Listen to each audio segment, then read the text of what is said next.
In this video, we're going to be taking a look at Bo-Katan Kryze for the Black Series 6-inch line. This is an action figure that's been overdue on the channel for quite some time now.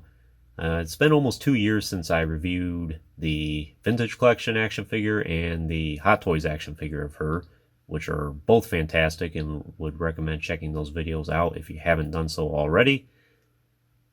And so it's about time I rectify that error and get the Black Series one reviewed on the channel, and then now I'll finally have all 3 scales. So I would say this is probably actually one of my favorite Black Series action figures. If I had to do a top 10 favorite Black Series action figures in my collection, this would probably be one of the ones that make that list. And the reason being is, not only is she a great character, I'm a big fan of Bo-Katan, but the action figure itself, the joints on her are very fluid. I think she's an entirely newly sculpted, newly tooled action figure from the ground up. Nothing on her is reused at all. But at the time, this was a very innovative one.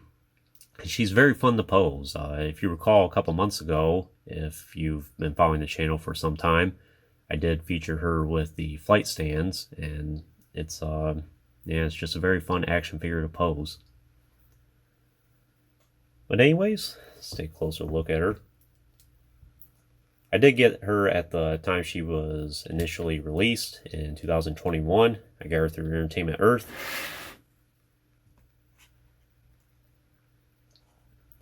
So since, 2010 or 11 or so when Bo-Katan was introduced, I think a lot of people always wanted an action figure of her, and it took us over a decade before we finally did.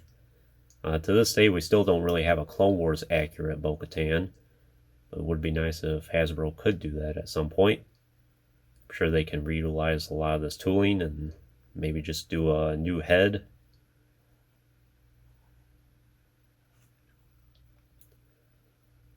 So the sculpting work on this is phenomenal. The paint apps are really good. As you can see, the paint on the helmet there. She has a glossy visor. I've always found it interesting how the women and the men have different visors. I wonder if that's something that's tied into the lore of Mandalorian culture, or if that's something the designers of these shows have done just to differentiate between the men and the women. But no one's ever really addressed that. She has, I assume, her clan symbols painted on her helmet there. It's a nice light blue mixed in with some gray. You can see she does have some weathering there.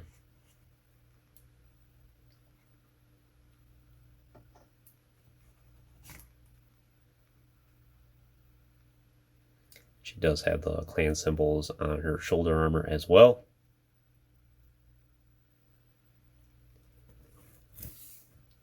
She does have a movable rangefinder, which is very handy.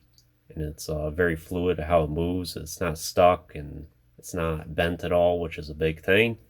Like the Return of the Jedi Boba Fett, that rangefinder was completely bent. I've never been able to fix mine. I will do the video on that Boba Fett soon. And then you get others like the Empire Strikes Back Boba Fett, for instance, that don't have a movable rangefinder at all. And I know there's many more out there. But she does have the removable helmet, which is a very nice head sculpt underneath. They did her hair a little bit different. I think it's to accommodate for the helmet. It's a little more flatter, I guess. She does have that headband there. They did a very nice job on the sculpting work and the paint apps. The photoreal turned out very nice. Looks exactly like the actress. Was it Katie Sackhoff, I think it is. And I know she does play in shows like Battlestar Galactica and things like that.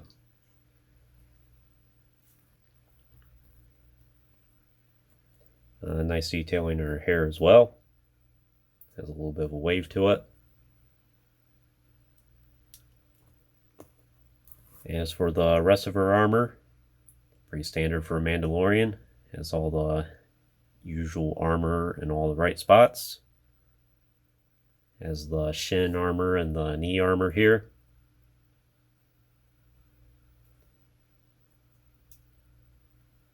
You have her belt here, which has various pouches all around it. And then her two holsters here for her pistols.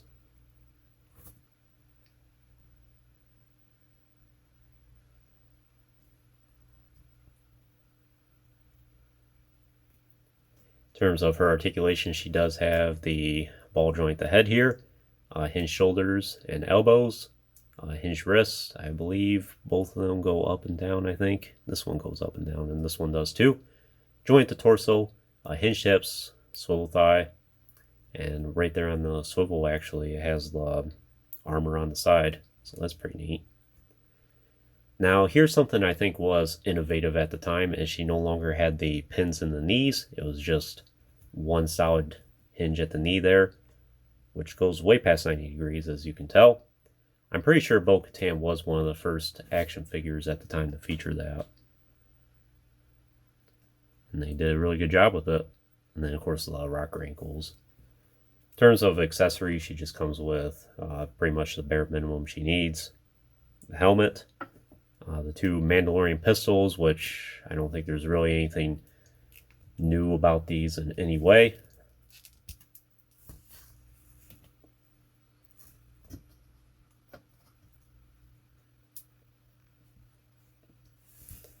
And it's just cast in gray with a brown pistol grip.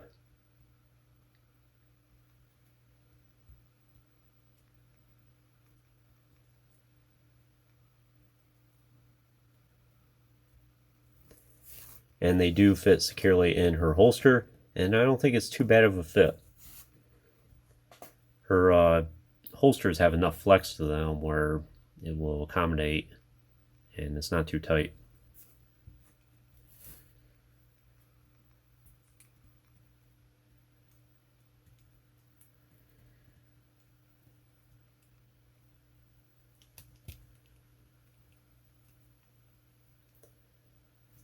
But when I usually have her displayed, I usually keep them in both her hands here.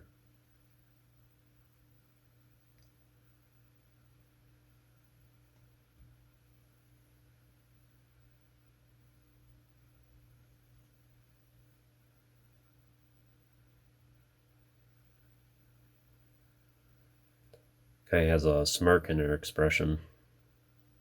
Oh, and one more accessory, of course, is the jetpack, which is easily removable. Kind of a smaller jetpack compared to many of the other ones out there, like Jango's and Boba's, for instance. And she doesn't have the thrusters that stick out.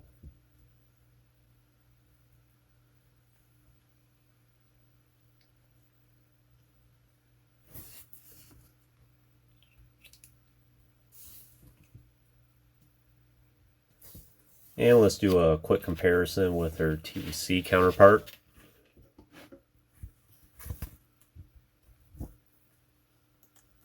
As you can see, there is some significant differences, mainly in the paint apps. A little bit different shades of colors all around. Obviously the Black Series one's a lighter blue, while the TVC one's a little bit more of a darker blue. The designs on the helmet are painted a little bit different, as you can see there. The holsters are a different color. This one's a little bit more of a maroon color, while this one's light brown.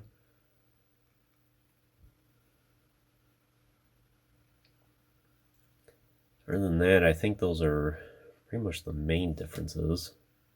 A little bit of a different shade on the very back of her helmet there, while this one is a solid color. The symbols on her shoulders there are a little bit different.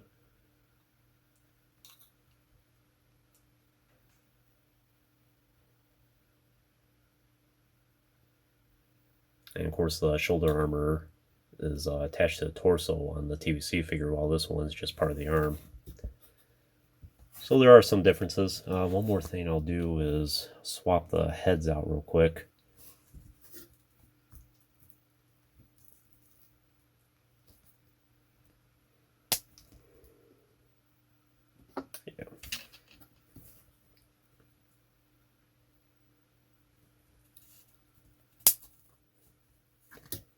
And let's see how the two head sculpts compare. But yeah, significant differences. Like I said, the Black Series action figure here looks like she has the bed head, I guess, where the helmet's been on for a while and it's kind of flattened her hair out, while the TVC figure has a little more poof to it.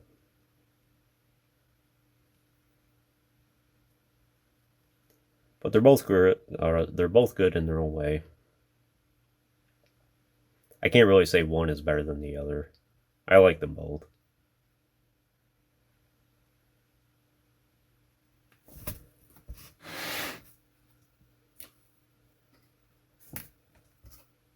But I think that's all I can tell you about Bo-Katan here.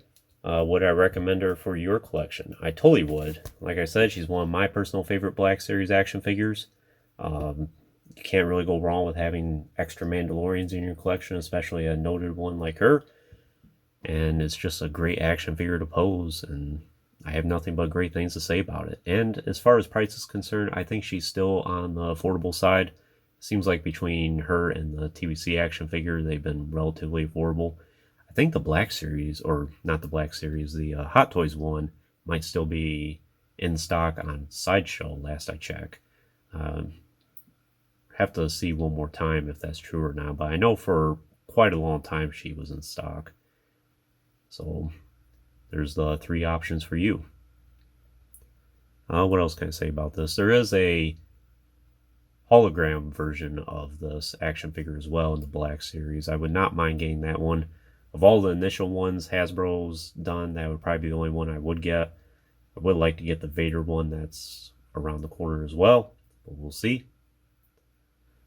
Solid action figure all around. Happy she's been in my collection for the last 3 years. And nothing but great things to say about it. Anyways, that concludes this review. I hope you enjoyed it. Stay tuned for plenty more reviews in the future. There will always be more to come. If you haven't already, please like the video and subscribe to the channel. I always appreciate all your support. And check out some links in the description if you haven't done so already. As always, thanks for watching.